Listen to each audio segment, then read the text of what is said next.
ঠান্ডার সময় আমাদের বাঙালিদের বাড়িতে কড়াইশুঁটির কচুরি হবে না, সেটা আবার কখনো হয় নাকি? তাই ভাবলাম আজ তোমাদের সঙ্গে গরম গরম কড়াইশুঁটির কচুরি অল্প তেলে কিভাবে বাড়িতেই তৈরি করে নিতে পারবে সেই রেসিপি তোমাদের সঙ্গে শেয়ার করি। তাহলে চলো, দেরি না করে শুরু করা যাক আজকের নতুন রেসিপি। প্রথমেই আমি কড়াইশুঁটিগুলোকে ছাড়িয়ে একটা কাঁচা লঙ্কা দিয়ে এখানে পেস্ট করে নিয়েছি। এরপরে পুরটা বানানোর জন্য কড়াইতে দিয়ে দেব সর্ষের তেল। তারপরে দিয়ে দিচ্ছি ফোড়নে অল্প একটু জিরে। তারপরে দেব 2 চামচ মতন আদা বাটা। তারপরেই যে পেস্টটা আমি তৈরি করে রেখেছিলাম সেটা এর মধ্যে দিয়ে দিচ্ছি। দিয়ে বেশ ভালোভাবে নাড়তে হবে কিন্তু অনেকক্ষণ, না হলেই নিচে লেগে যাবে। আচ্ছা, এরপরে দিয়ে দিচ্ছি স্বাদ মতন নুন, আর দিয়েছিলাম স্বাদ মতন অল্প একটু চিনি।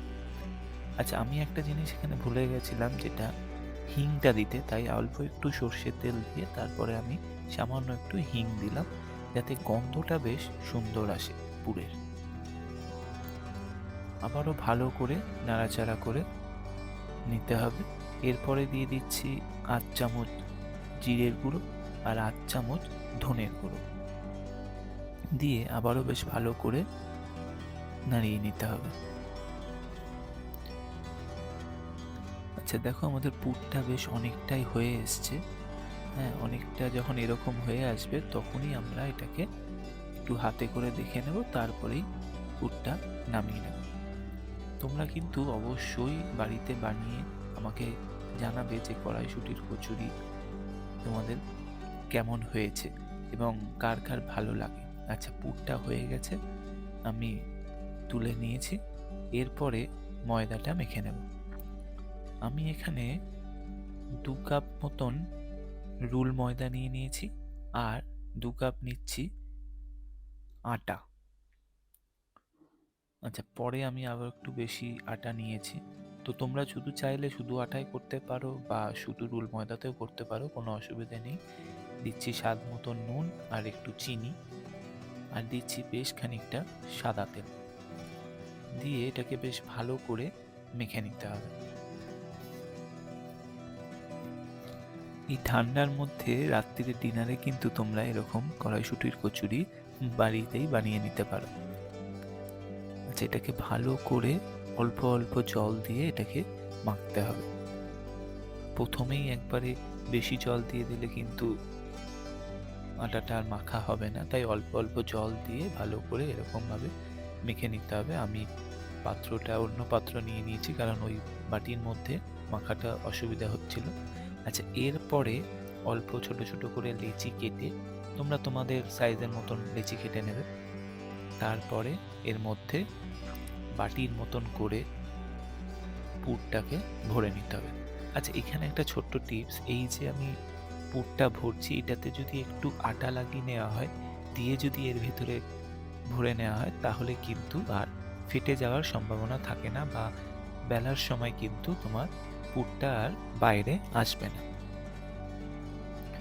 আচ্ছা, এরপরে অল্প একটু সাদা তেল লাগিয়ে বেলনাতে বা যেটাই তুমি বেলবে সেখানে, আর অল্প একটু লেচিতেও সাদা তেল মাখিয়ে এরপরে আস্তে আস্তে বেলে নিতে হবে।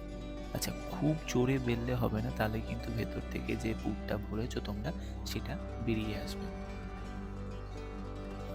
আচ্ছা, দেখতেই পাচ্ছ আমার বেলাটা আমি কত আস্তে আস্তে বেলছি।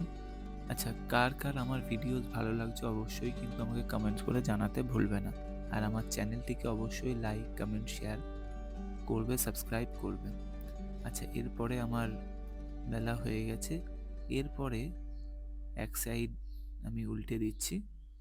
আচ্ছা, তোমরা এখানে চাইলে ডুবো তেলেও ভাজতে পারো, কিন্তু আমি যেহেতু তেলটা কম খাই বা তেলটা কম খাওয়া উচিত আমাদের, সেই জন্যই আমি এখানে অল্প তেল দিয়ে আর কি এটা ভেজে নিচ্ছি। দেখতে পাচ্ছ এক সাইড হয়ে, আর আমি এটাকে খুব ভালোভাবে উল্টে দিচ্ছি, আর ফোলার জন্য এরকম আস্তে আস্তে করে সাইডে চাপ দিলে কিন্তু এটা ফুলে যাবে। আর অল্প অল্প তেল দিয়ে। আচ্ছা, এখানে আমার হয়ে গেছে। ব্যাস এবার আমি এক এক করে এগুলোকে বেলে নেব এবং আমার তৈরি হয়ে গেছে।